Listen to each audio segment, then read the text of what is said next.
The latest tech. I'm Alexa. I can answer your questions. Interviews. And we are evolving, and we are seeing an amazing opportunity that is happening. Accessibility. Accessibility is one of our core values. It's even a part of our mission statement. This is Double Tap TV. Welcome to another edition of Double Tap TV. Thank you guys so much for being with us each and every single week. I am Mark Aflalo, by my side each and every week, Stephen Scott. We're diving right into our topic this week, and that topic is audio description. Now, we know here at AMI we've got some amazing people who work on audio description day in and day out, but today we're going to introduce you to a pretty unique company that describes some pretty big name shows in Hollywood. You'll see them stuff on Netflix, etc., but not only do they do that, but they also employ audio describers who themselves are actually blind. Now, before we get to them, Stephen, I don't want to assume that everybody at home actually knows what audio description is. So let's pretend for just a second that you don't know what audio description is. Can you describe it for us? So audio description is a voice, a third voice, if you like, in a TV show or a film, or you might even consider it a disembodied voice, which gives you information about what's going on screen, in the same way that, for example, subtitles lay out the dialogue. In Canada, it's known more locally as described video.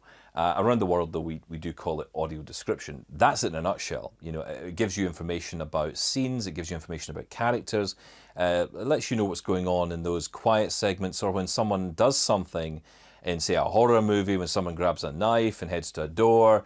The voice gives you that information. That's audio description. Okay, so let's bring on our guests right away, because we have two people here. Eric Wickstrom is a director of audio description for the International Digital Center. And soon after we get to him, we're going to be talking to Liz Gutman, who's the head of audio description writing at that same company. So let's start with Eric for a second. Eric, welcome to Double Tap TV. Thank you for being here, number one. Tell us about IDC. What is IDC? IDC is a full-service post-production facility based in New York City and Los Angeles. We do literally everything you need done for post-production, from captioning to color correction to everything else you could think of, including obviously audio description. We also have a full-service dubbing department, foreign language to English dubbing that we do at this point. We have full-service Spanish audio description as well. So again, everything else you could possibly need for your post-production needs is what we do. Eric, tell me about some of the shows and projects you've worked on that we may have heard of. Sure. So we do a lot of work with various vendors. I think the stuff that we do that's probably most spoken about and popular is some of the work we've done for Netflix. So recently, Bridgerton, that was in the news. We just did season 2 of that, and actually we had gone back and redone season 1 to deal with some updating of style guides and the language around race of characters and the way we describe some of the love scenes and all that stuff. What else? Squid Game was a big one that we worked on. The Witcher. What else? Queen's Gambit was a pretty popular one. Afterlife. I mean, many things. We do everything from, kids shows all the way through, the darkest horror type stuff. So, hundreds and hundreds of titles a year we do. So you've probably, if you listen to AD, you've probably heard our work, whether you realize it or not, depending, you might have jumped genres 3-4 times and kept hearing us. So many things that we've worked on. Now, as I mentioned earlier, so Liz Gutman, you're the head of audio description writing at IDC. Thank you for being with us this week. I want to bring you in because I want to talk about writing for audio description. What's the process? Because I'm guessing it's like asking you what the secret sauce is here, right? How do you actually write for AD? Oh, man, there's a lot of steps to it and a lot of skills that go into it. So from a practical standpoint, we watch the media, we describe the visuals that happen between sound effects and dialogue, and then someone narrates it. That's the very simplified version of what we do. In order to do it well, you need to have a lot of different skills. You need to be observant.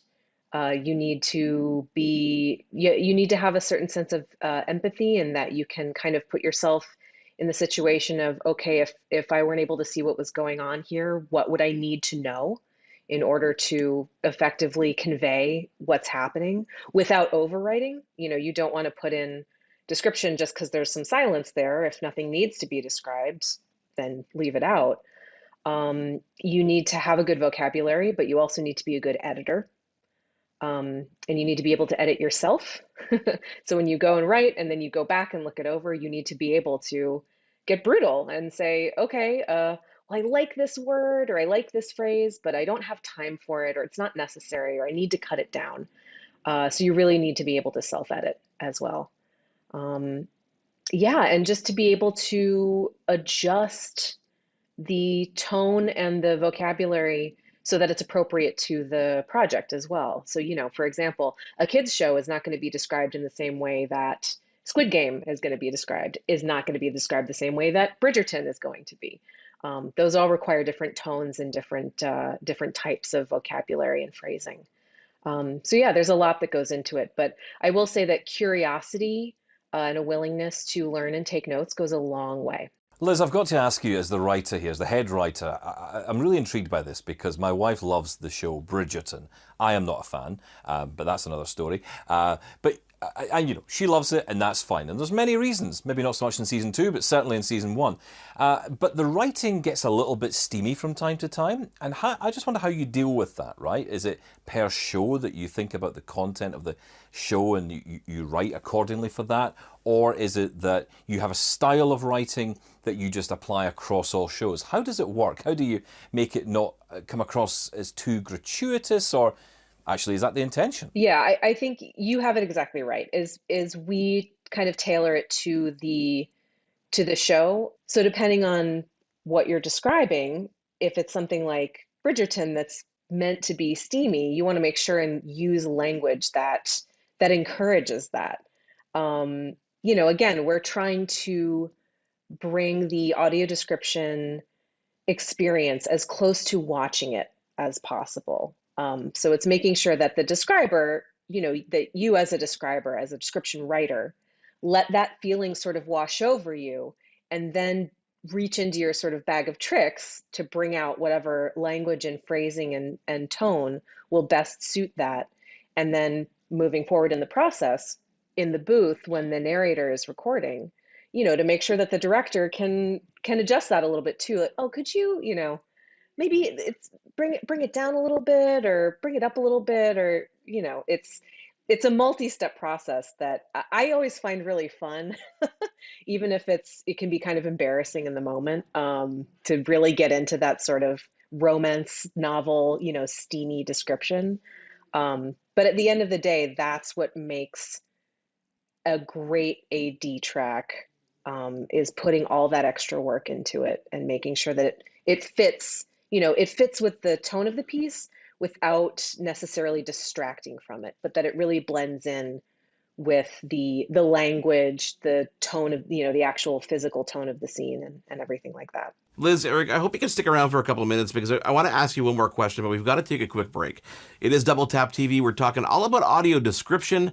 I am Mark Aflalo with Stephen Scott. If you guys got a question, it's feedback@ami.ca, on social media @Double Tap Canada with that hashtag, which is AskDoubleTap. We'll continue with Liz and Eric and bring on our third guest after we take a quick break here on Double Tap TV. For more great Double Tap TV content, visit ami.ca/doubletap. This is Double Tap TV. We're back on Double Tap TV talking all things audio description. Mark Aflalo and Stephen Scott with you. Now, we've been talking to Eric Wickstrom and Liz Gutman from International Digital Center. Eric, earlier I mentioned that you guys are unique because you employ people who are actually blind themselves. And during the break, you told me you wanted to put something out there for people who are actually interested in this.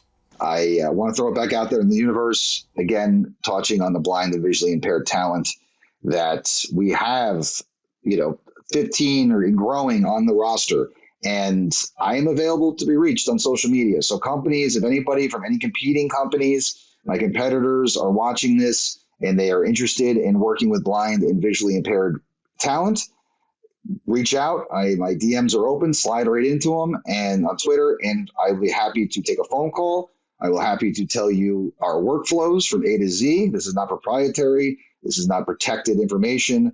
And then I will put you in touch with every one of these people through email or telephone, however you prefer, if you want to hire them. So There's literally no excuse if you're a company providing audio description to not be involving blind and visually impaired folks in the process. I will help you do it. If you're serious about doing it, we will get it done. So that's something I always like to say when I do one of these. And I've had some people, some of my biggest competitors in the field have reached out to me on this, and I have made the time, and they are working with folks that work with us now. And I encourage more people to do that, to reach out and let's have the conversation. Guys, thank you so much for being with us this week. It's been honestly enlightening to understand the process and how you do it. And not only that, but how you employ blind people to actually do this audio description. Now, Mark, it would be remiss of us not to, on this episode especially, if possible, speak to one of these audio describers who do the wonderful work of describing the content. And even better, if we could get one of those blind people on. And that's exactly what we've got. We've got Thomas Reed joining us from New York. He's joining us on the line here to tell us all about his work. Now, he's a voice actor and he works in the field of audio description and narration. Thomas, it's been great having you on the show, listening in to what Eric and Liz has got to say. Tell us from your perspectives, how did you get into the world of audio description? So I got into AD when I became blind. So I wasn't born blind. I became blind about 18 years ago. And so soon after that, I got into AD when I first, after losing my sight, when I first kind of went into my family room one day. There was no one in the house, and I was like, you know what, I want to kind of just veg out and lose myself and not think about anything. And so I found the remote control. That took about a half an hour. And and I turned on, I found it was HBO. And I turned on the program and I caught a film that was just beginning. And, I started to watch it and realized, oh, I'm not going to know everything that's happening on that. Literally before that, I didn't think about it, right? And I got to this movie, and it was I think it was, and as much as I talk about it, you'd think I would go and check on this, but I really need to put that on my to-do list, is to check. I think it was $1 Million Baby. I think it may have been that movie, because I think Morgan Freeman was in it. And it got to the end. And I was following the best I could, and it got to the end, and I think the last few minutes of that movie were silent, and I did not know how it ended. And that was really when I was like, okay, I need something else to help me watch this movie. Other than my wife, who was so kind, and because I was pissed off, to be totally honest with you, and I was watching it by myself, and I told her about the experience later on. And the way HBO works, they kind of rebroadcast things all the time. And she found out when that movie was playing, and I think it was like the next day or that weekend. And she went and watched it just to be able to tell me what happened at the end. So that was so that's my wife. And she's also the person who first got me into a theater with audio description. So that was in 2007, I think it was, when I first experienced audio description in a movie theater. Thomas, off air when we were talking, you said that you got into this business when you were 35 and when you came to lose your vision. Can I ask you to share what happened in that story? Yeah, so I had a second incident of cancer. The first was as a child, so I lost my left eye as a child from retinoblastoma. And then my right eye as an adult at 35, there was another tumor in the behind the right eye, and it was extremely aggressive, working its way up the optic nerve. And so the best decision at that point was it was a quick decision. It had to all happen relatively quickly, and so that right eye was removed to save my life. And so at that time, just moved here to the Poconos where I live now, new home. Built up the home from scratch. This was our home, and had a 6-year-old at the time, and my wife was pregnant with our second daughter, and so all of that happened at the same time. So it's a whole lot was going on. Yeah. Yeah, I just can't imagine how that would have felt, honestly, having kids myself on top of having to deal with sight loss. I feel for you, but you admit yourself that it's a new beginning, and you're doing some really amazing stuff here. Now, voiceover work and audio description, narration, and so much more. Talk me through the process of that. How do you record audio description for IDC? That script will have a line number and the dialogue. Okay, so that could be one sentence. It could be multiple sentences, right, in that one line item. And that line item usually corresponds to a frame rate. But I don't necessarily need that because I'm not doing the editing and I'm not necessarily lining it up like that. And the dialogue will also include some notation about how to deliver that. So brisk is a word that we hear pretty often in there. Just, say it as fast as you possibly can. And so I will go through that script and record on my side, and then, again, following all of the direction within the dialogue notation, and then send them the file. And so some of that, I pay attention to sort of what's, you can get a sense of what's kind of happening. If the person is talking about smiling, then you obviously know that it's something happy, and you may want to reflect that in your voice a little bit. But in the notes, in the way audio description is done, it's still, especially by the majors, and I call the majors, things for Netflix, right? Things for Amazon, HBO, all of those guys. In the way it's done, it's pretty still that standard sort of kind of flat delivery. So there's not that much, but some folks might take a little bit, you could put a little bit of emotion in there. Sometimes I would like to put in a little bit more, or I would like to, as a listener, I like to hear a little bit more, and I know everyone is different. So I play around with that slightly, so it's not over the top. You're never going to hear that over the top from me on something like that. I would love to. So maybe when that starts opening up and folks want to actually play around with that a little bit more, that would be great. But in terms of the process, that part of it is straightforward, right? Line number, sentence, dialogue. Line number, dialogue. And so obviously what you want to do is to make sure the takes are right? So sometimes what will happen is that after you do all of that and you send them a clean file, because you don't want to have large breaks in between that file. You don't want to have ums, anything like that. You're just reading the straight text.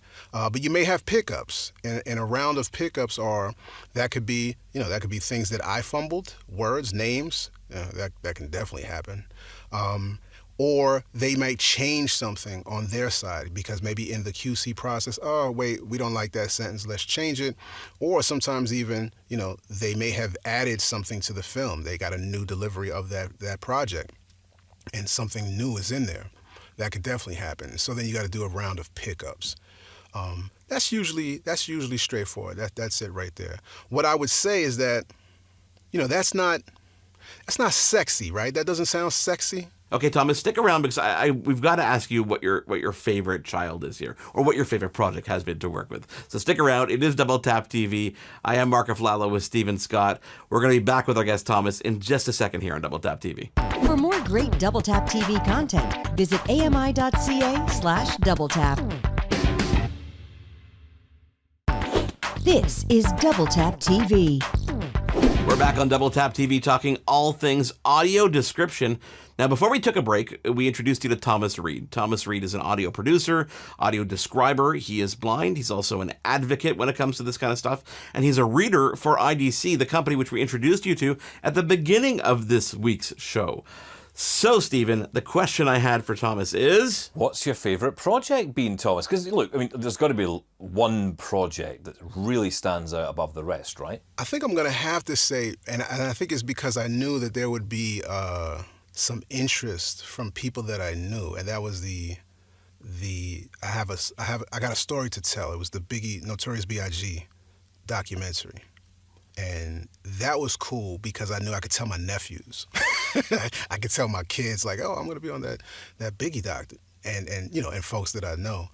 And, a lot of people kind of enjoyed that. One of the things that I kind of become known for is talking about representation in audio description and cultural competence and having narrators on the projects that represent the project. And I think the result of doing that one was clear because I remember on Twitter there were just folks who were talking about it like they were happy, and I'm specifically talking about other black folks who were kind of happy that representation was there with with that documentary specifically. And, you know, there were some people like, oh, like your voice fit, you sound like you're there. I mean, I used to live down the block from Biggie when I lived in Brooklyn for 2 years, but but that has nothing to do with me doing the AD. But I guess it's just, you know, I mean, I sound like I'm from New York. And so that fit, you know. I remember I was approached a couple of years ago, about doing a project that it was more so about, I think it was an Asian project. And this person wanted me to do it. And I was like, I don't think you want my voice on this. It doesn't fit. And they were adamant, no, I really want your voice. And I was like, no, I can't do it, because culturally, this is an Asian cultural project, this documentary.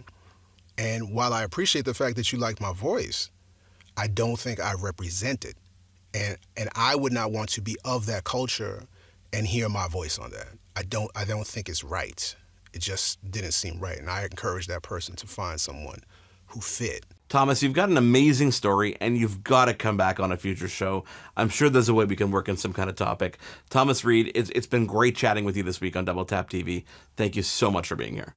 I'm always happy to talk to anybody. I'm surprised when anybody wants to talk to me, so I appreciate you. What do you guys at home think? Let us know by email, feedback@ami.ca, or reach out on social media at DoubleTapCanada, the hashtag AskDoubleTap. Guys, thank you so much for being with us this week. On behalf of our guests, Eric Wickstrom and Liz Gutman from International Digital Center, and of course Thomas Reed, the audio describer, and Stephen Scott, I am Mark Aflalo. We'll catch you again on our next edition of Double Tap TV. Hosted by Mark Aflalo and Stephen Scott. Editing Jordan Steves and Mark Aflalo. Voiceover Anna Vicino. Integrated Described Video Specialist Ron Rickford. Coordinating Producer Jennifer Johnson. Director Production Kara Nye. Director Programming Brian Perdue. VP Content Development and Programming John Melville. President and CEO David Arrington. Copyright 2022 Accessible Media Inc.